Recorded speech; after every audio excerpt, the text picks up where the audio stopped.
All right, town hall last night on NBC. Lester Holt, Joe Biden. Nobody watched it, as I predicted. Less than 4 million viewers.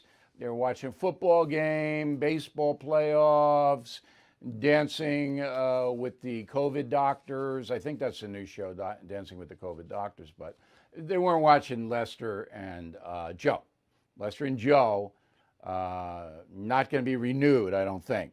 But there was one very interesting soundbite that I heard Mr. Biden say. Roll it. It was a little disconcerting. Look out and see that his whole section, no one had masks on. While my wife was sitting further down, had a mask on. The people with us had masks on. I didn't quite get that. You were able to see that from where you were? Yes, when they came in, yes. Because I was standing backstage and you could see people coming in, and a lot of people didn't have masks on.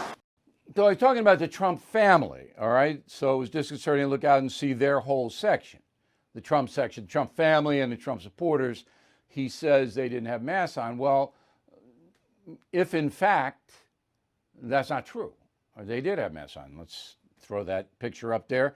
This is the Trump family walking into the debate hall last week, and they all have masks on. So now Lester Holt can't be expected to know that. I wouldn't have known it. But Joe Biden just said it. It's not true.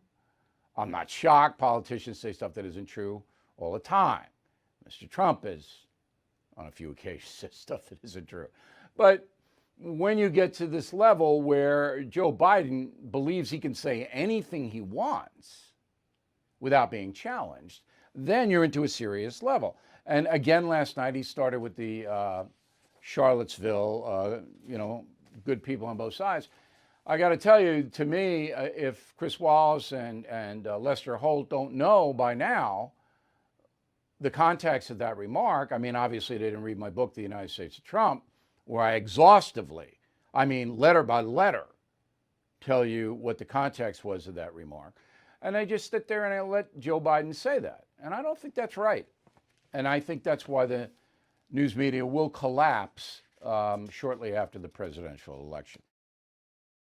Bill O'Reilly is back on TV and only on The First. No Spin News, every weeknight at 8 p.m. Eastern, only on The First.